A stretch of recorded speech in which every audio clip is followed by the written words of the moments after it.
पहिल्या वेळेस नीटचा पेपर झाला आणि त्यावेळेस पेपर फुटला असं आपल्या सगळ्यांना समजलं. या देशामध्ये 30 पेक्षा जास्त मुलांनी आत्महत्या केली, कारण नीट सारखी इतकी मोठी ती परीक्षा होती. आणि आत्ता सुद्धा परीक्षा झाल्यानंतर असं समजतंय बीडची एक मुलगी आहे जी 18 तास अभ्यास करत होती आणि जिला मार्क येणं अपेक्षित होतं ते म्हणजे 702 मार्क, आणि त्या मुलीला पडले किती तर 87 मार्क. मग बाकीचे मार्क गेलं कुठं?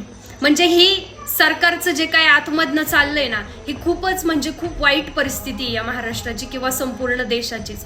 आणि आज जे आंदोलन चालू आहे, पुण्यामध्ये आंदोलन चालू आहे, मुंबईमध्ये विद्यार्थी रस्त्यावर उतरलेत, दिल्लीमध्ये कित्येक दिवस सोनम वांगचुक यांनी आंदोलन केलं, उपोषण केलं, पण त्याचा परिणाम आज काय होतोय तर त्यांच्यावर लाठीचार्ज होतोय. आणि हे आंदोलन कशासाठी चालू आहे तर शिक्षण मंत्र्यांनी राजीनामा द्यावा यासाठी. तर मला त्या शिक्षण मंत्र्यांना एकच सांगायचंय, एकतर सुधारणा करा किंवा सरळ राजीनामा द्या, कारण आज त्या विद्यार्थ्यांना पाठिंबा